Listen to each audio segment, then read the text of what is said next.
Hello friends, welcome to सफलता मंत्र। दोस्तों, बाल विकास मैराथन क्लास यूपी टेट के लिए जो आपके बहुत ही इंपॉर्टेंट क्वेश्चंस होने वाले हैं, उनकी लगातार क्लास में एक बार फिर से आप सभी लोगों का बहुत बहुत स्वागत करते हैं। और दोस्तों, जैसा कि आप सभी को पता है, आपका एग्जाम बहुत ही निकट आ रहा है, तो दोस्तों उसके लिए एकदम सिलेक्टेड क्वेश्चंस की लगातार इन क्लासेस को आप लोग जरूर देखते रहिए, अटेंड करते रहिए और एक एक क्वेश्चन को समझते रहिए, क्योंकि आपका पेपर जो बनने वाला है उसमें ऐसे ही क्वेश्चंस देखने को मिलेंगे। हमने आपको तीन सीरीज करा दी, तीन इसके वीडियोस आ चुके हैं आपके बाल विकास मैराथन क्लास के, और तीन वीडियोस आ चुके हैं आपके ईवीएस मैराथन क्लास में, जिसमें 150 प्लस क्वेश्चंस हम कवर करा चुके हैं। और इसके आगे के क्वेश्चंस को आज इस वीडियो में आपको देखने को मिलेंगे। आप लोग एक एक क्वेश्चन को, एक एक क्लास को बहुत ही अच्छे ढंग से जरूर समझ लीजिएगा। चैनल को सब्सक्राइब करिएगा। इन सभी की पीडीएफ आपको जैसे ही सीरीज कंप्लीट होगी आपको हमारे टेलीग्राम चैनल पर मिल जाएगी। तो चलिए बढ़ते हैं आगे आज के पहले क्वेश्चन पर। तो यहां पर क्वेश्चन दिया गया है, महात्मा गांधी द्वारा चलाई गई शिक्षा प्रणाली किस नाम से जानी जाती है। तो दोस्तों, आपको पता होगा, महात्मा गांधी जी ने बुनियादी शिक्षा को बल दिया था। बुनियादी शिक्षा प्रणाली इन्होंने जो चलाई थी उसका नाम रखा था बुनियादी शिक्षा, यानी कि प्रत्येक नागरिक को, प्रत्येक व्यक्ति को इतनी बुनियादी शिक्षा आनी चाहिए कि वो अपने लिए आगे कुछ कर सके। तो इनके द्वारा जो शिक्षा प्रणाली चलाई गई उसे बुनियादी शिक्षा का नाम दिया गया। अगला क्वेश्चन है, शिक्षण की आधुनिक संकल्पना के अनुसार शिक्षक को मुख्य भूमिका निभानी चाहिए। तो दोस्तों, जो आधुनिक संकल्पना बनाई गई है आपकी टीचिंग की, उसके अंतर्गत शिक्षक क्या होता है। तो दोस्तों, शिक्षक कार्य सहभागी का कार्य करता है, यानी कि आपके या स्टूडेंट के कार्य में मदद करता है, तो उसे हम कार्य सहभागी के रूप में जानते हैं। याद कर लीजिएगा। चलिए आगे बढ़ते हैं। 154 नंबर क्वेश्चन पर, एक विषय पर सर्वाधिक और आधुनिकीकृत सूचना किस स्रोत से प्राप्त होती है। तो दोस्तों, सबसे आधुनिकीकृत यानी कि जो सबसे लेटेस्ट इंफॉर्मेशन आपको प्राप्त होगी वो कहां से प्राप्त होती है? इंटरनेट के माध्यम से हमें प्राप्त होती है। कोई भी टॉपिक हम आज के समय में यदि सर्च करते हैं, यदि पता करते हैं, तो वो आपकी उसकी जो सबसे ज्यादा न्यूज मिलती है वो आपको कहां से मिलती है? वो आपको इंटरनेट के माध्यम से मिलती है। वर्तमान समय में आपके जो ये क्लास ले रहे हैं वो भी इंटरनेट के माध्यम से ही ले रहे हैं। आपका यूट्यूब या गूगल, ये सभी चीजें इंटरनेट के अंतर्गत आ जाती हैं। अगला क्वेश्चन है, आपकी कक्षा के कुछ छात्रों का ध्यान पढ़ने से हट गया है, आप उनका ध्यान पुनः केंद्रित करने के लिए कौन सा उपाय करेंगे। तो दोस्तों, बच्चों से ध्यान लगाने के लिए कहेंगे, या दूसरे तरीके में अगर कहें तो उनके लिए कुछ ऐसी शिक्षण विधियों का प्रयोग करेंगे जिनसे कि उनका पढ़ने में मन फिर से लग जाए, यानी कि रोचकता लाएंगे, बच्चों का उत्साह वर्धन करेंगे, वह नई नई तरीकों से बच्चों को पढ़ाने की कोशिश करेंगे। अगला क्वेश्चन है, वर्तमान शिक्षा व्यक्ति को जीवन से अलग करती है, क्यों। तो दोस्तों, वर्तमान की जो शिक्षा है वो किस प्रकार की है? यह जीवन का समग्र भाग नहीं है, यानी कि इस प्रकार की नहीं है कि वो जीवन का पूरा एक हिस्सा हो, वो सिर्फ एक बिजनेस के तौर पर देखी जा रही है। जो वर्तमान शिक्षा प्रणाली है वो एक बिजनेस के तौर पर चल रही है, जिस वजह से ये हमारे जीवन से संबंधित नहीं हो सकती है। अगला क्वेश्चन है, प्रतिभावान बच्चों की शिक्षा के लिए सर्वश्रेष्ठ प्रावधान क्या है। तो दोस्तों, प्रतिभावान बालक जो होते हैं उनके लिए कार्यक्रम को समृद्ध बनाना, ऐसे कार्यक्रमों को आयोजित करना जो कि समृद्धपूर्ण हो, जो कि एक प्रकार से कहते हैं नए नए टीचिंग मटेरियल से रिलेटेड हो, ताकि उन बच्चों को नई नई जानकारी प्राप्त हो सके और उनकी जिज्ञासा में वृद्धि हो सके। जिस प्रकार से वो आगे बढ़ रहे हैं उसी प्रकार से और आगे बढ़ सकें। अगला क्वेश्चन दिया गया है कि कक्षा का एक शरारती बालक अन्य छात्रों को परेशान करता है, अध्यापक को उसकी समस्या जानने के लिए किस विधि का प्रयोग करना चाहिए। तो दोस्तों, कक्षा का एक बालक ऐसा शरारती, वो अन्य बच्चों को भी परेशान करता है, तो यदि टीचर उसकी समस्या यानी कि उसकी जो प्रॉब्लम है उसको समझना चाहता है तो वो वैयक्तिक अध्ययन विधि का प्रयोग करेगा। क्यों करेगा? क्योंकि वो क्लास में अकेला ऐसा बालक है और उसके लिए हमें क्या करना पड़ेगा? उसकी पूरी जो जानकारी है वो अर्जित करनी पड़ेगी, और ये आपकी वैयक्तिक अध्ययन के अंतर्गत आ जाती है। अगला क्वेश्चन आ जाएगा, कौन सी शिक्षा मनोविज्ञान की प्रकृति है। तो दोस्तों, कला जो होती है वो शिक्षा मनोविज्ञान की प्रकृति के अंतर्गत आती है। क्या हो जाएगा आंसर? कला आपका आंसर हो जाएगा। अगला क्वेश्चन दिया गया है कि आप कक्षा का अवधान केंद्रित कर सकते हैं कैसे। अवधान यानी कि क्लास का जो ध्यान है वो कैसे केंद्रित कर सकते हैं? तो यहाँ पर आपका आंसर हो जाएगा उद्दीपन परिवर्तन के द्वारा। उद्दीपन परिवर्तन के द्वारा ये आपकी शिक्षण विधियां होती हैं। उद्दीपन परिवर्तन यानी कि हम किसी अन्य शिक्षण विधि का प्रयोग करके, अलग अलग रूप में शिक्षण विधियों का प्रयोग करके क्या कर सकते हैं, बच्चों का ध्यान केंद्रित कर सकते हैं। मान लीजिए बच्चे का एक विधि में मन नहीं लग रहा है तो हम शिक्षण विधि को बदल देंगे, अलग अलग शिक्षण विधियों का प्रयोग करेंगे, अलग अलग टाइप से बच्चों को पढ़ाने की कोशिश करेंगे, उनको नई नई जानकारी देंगे और नई जगहों पर ले जाने के प्रयास करेंगे। अगला क्वेश्चन है, एक भावात्मक रूप से संतुलित छात्र क्या करेगा? वो कक्षा कक्ष में अपने सहपाठियों से मैत्रीपूर्ण सह संबंध रखता है। यानी कि एक भावात्मक रूप, यानी कि यहाँ पर किसकी, इमोशंस की बात की गई। तो जब भावात्मक रूप से संतुलित बालक है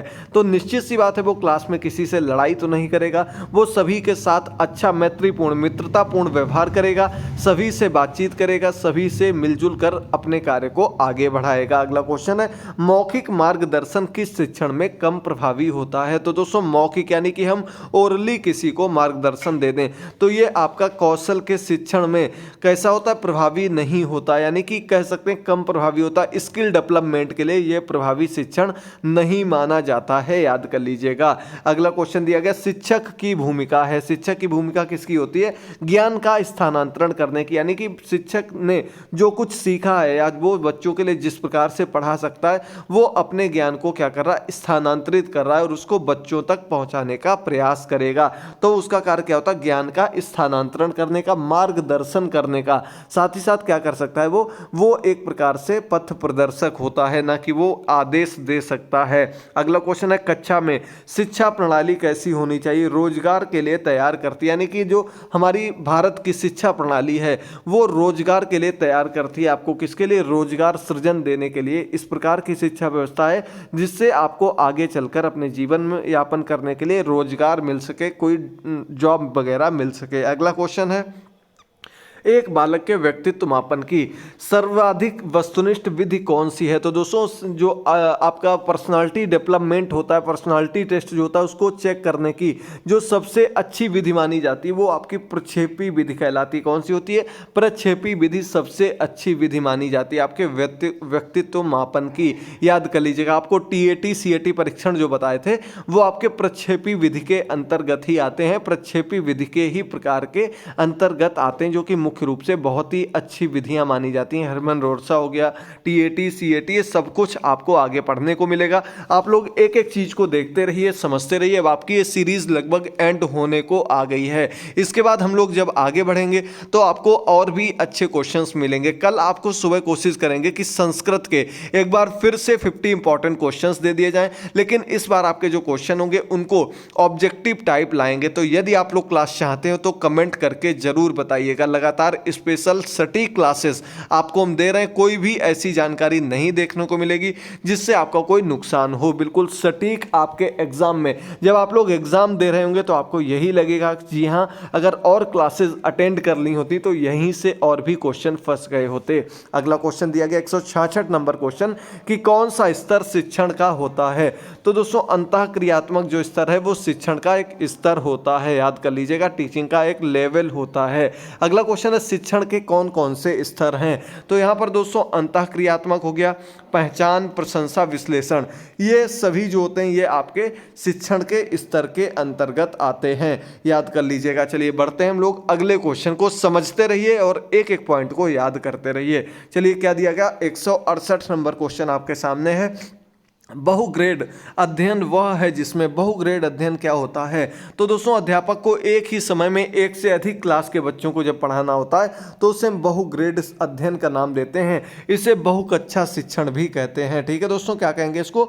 बहुकक्षा शिक्षण के नाम से भी इसको जानते हैं। याद करते रहिए, समझते रहिए। बहुत ही महत्वपूर्ण पॉइंट बाय पॉइंट आपको क्लासेस दे रहे हैं। जीन पियाजे के अनुसार 0 से 14 वर्ष के बालक का मानसिक विकास 4 अवस्थाओं अवस्थाओं में होता है। इसमें 11 से 14 वर्ष आयु वर्ग के विकास की अवस्था कौन सी बताई गई है? तो दोस्तों आपको फिर से बता रहे हैं, जीन पियाजे ने जो अपना संज्ञानात्मक विकास का सिद्धांत दिया था, और इसके अंतर्गत क्या होता है, इसके अंतर्गत आपकी 4 अवस्थाएं बताई थी। चौथी अवस्था जो कि आपकी कहीं कहीं आपको 12 से 15, 11 से 15 या 11 से 14 वर्ष देखने को मिलेगी। तो इस अवस्था को हम किस औपचारिक संक्रियात्मक अवस्था के रूप में जानते हैं? औपचारिक संक्रियात्मक या मूर्त संक्रियात्मक अवस्था के रूप में जानते हैं। जीन पियाजे की चौथी सबसे कह सकते हैं लास्ट स्टेज जो बताई है इन्होंने, इसी के बारे में बताई है, याद कर लीजिएगा। अगला क्वेश्चन है, एक प्रतिभाशाली बालक की आप मदद कर सकते हैं। प्रतिभाशाली बालक है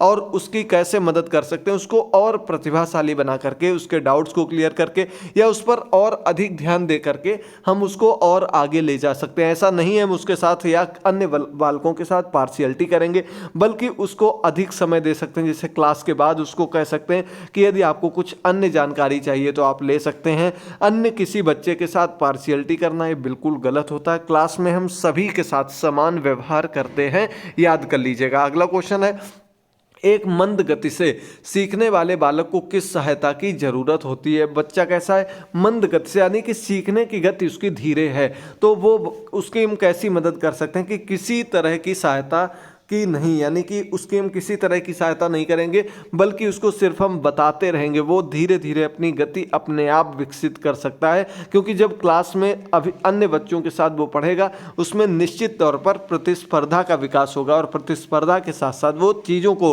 अन्य बच्चों के साथ डिस्कस करने के साथ सीख भी जाएगा। लेकिन इसके लिए क्या आवश्यक है? समावेशी क्लास आवश्यक है। समावेशी कक्षा में यदि बालक पढ़ेगा तो वो और जल्दी सीख सकता है, यदि पॉजिटिव वे में क्लास होगी। अगला क्वेश्चन है, सृजनात्मकता की विशेषताएं क्या होती हैं?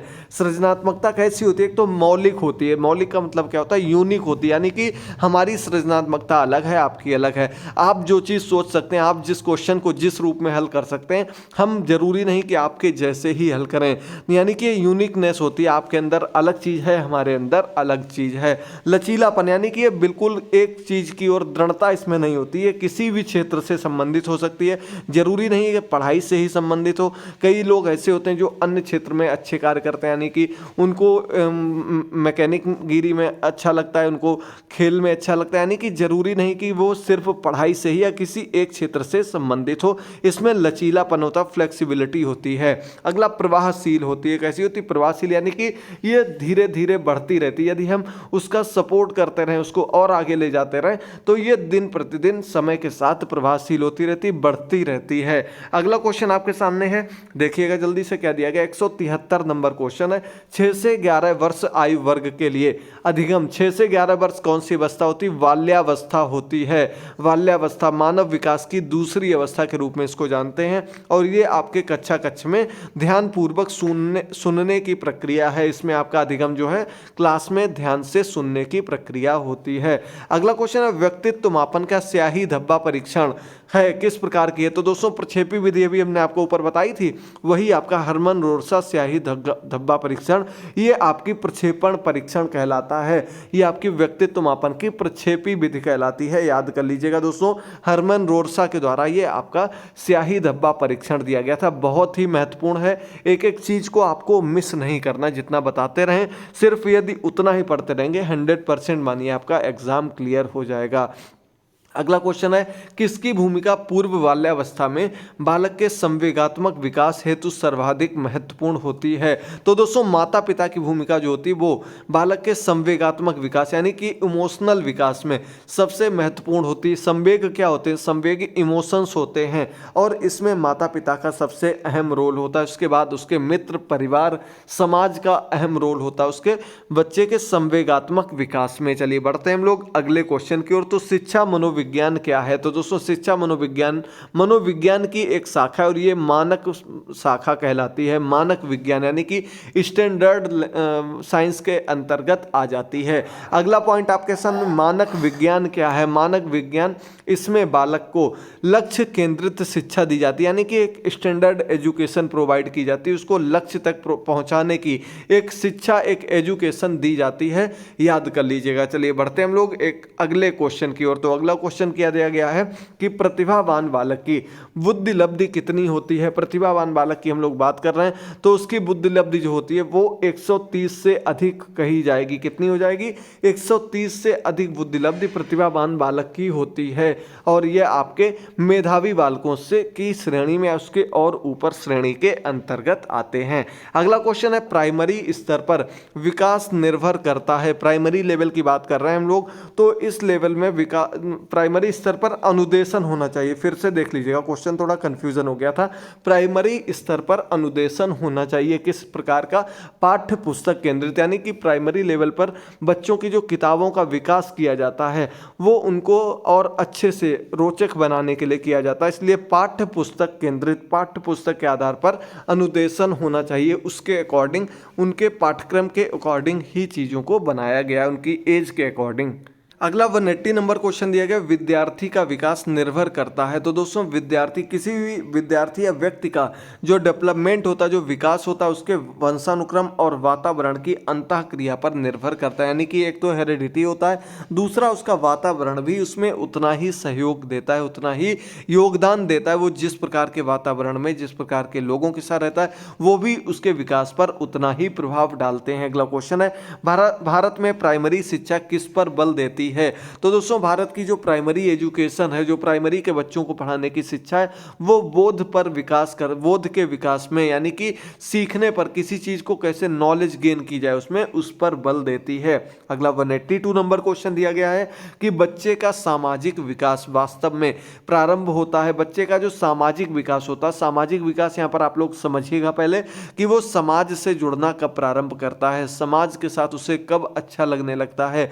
तो वो आपकी बाल्यावस्था की जो तीसरी स्टेज कही जाती है, जो मुख्य स्टेज कही जाती है, वो आपकी उत्तर बाल्यावस्था के अंतर्गत आता। 9 से 12 या कहीं कहीं 10 से 12 वर्ष इसकी एज देखने को मिलती है, उत्तर बाल्यावस्था। तो ये आपकी 10 से 12 या 9 से 12 उम्र होती है जिसमें बालक जो है समाजीकरण की ओर बढ़ने लगता है, समाज में बढ़ने लगता है और उसकी सामाजिक विकास होने लगता है। अगला क्वेश्चन, प्राथमिक कक्षा में बालकों के लिए शिक्षण की उपयुक्त विधि कौन सी है? तो प्राइमरी लेवल में बच्चों को अनुकरण विधि के माध्यम से पढ़ाया जाता है। किसके माध्यम से? अनुकरण विधि के माध्यम से, ताकि उनका बोध ज्ञान कराया जा सके। अगला क्वेश्चन, 6 से 11 वर्ष आयु वर्ग के बालकों की मुख्य विशेषता क्या होती है? कि बालक सीखने में रुचि रखते हैं। दूसरी चीज उनमें क्या होती है? जिज्ञासा की भावना होती है, वो चीजों को जिज्ञासु प्रवृत्ति से देखना चाहते हैं और उनके लिए नए नए प्रश्न उनके मन में उठते हैं, उनके आंसर्स जानना चाहते हैं बाल्यावस्था में बालक। अगला क्वेश्चन है,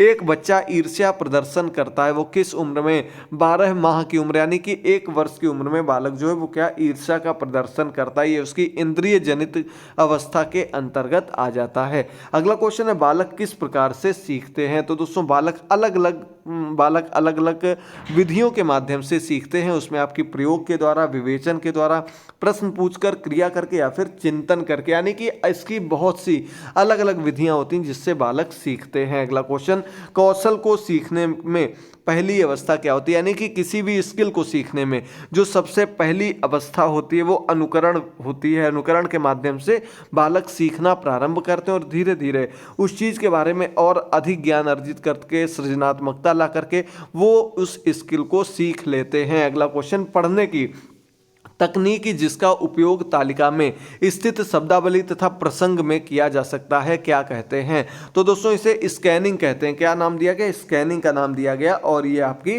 तकनीकी जांच के रूप में जानी जाती है, जो आपकी शब्दावली व प्रसंग में प्रयोग की जा सकती है। अगला क्वेश्चन दिया गया, बच्चों में स्व अध्ययन की क्षमता का विकास किया जा सकता है। कैसे किया जा सकता है बच्चों में स्व अध्ययन की क्षमता का विकास? तो इसका आपका आंसर हो जाएगा नूतन साहित्य उपलब्ध करा करके।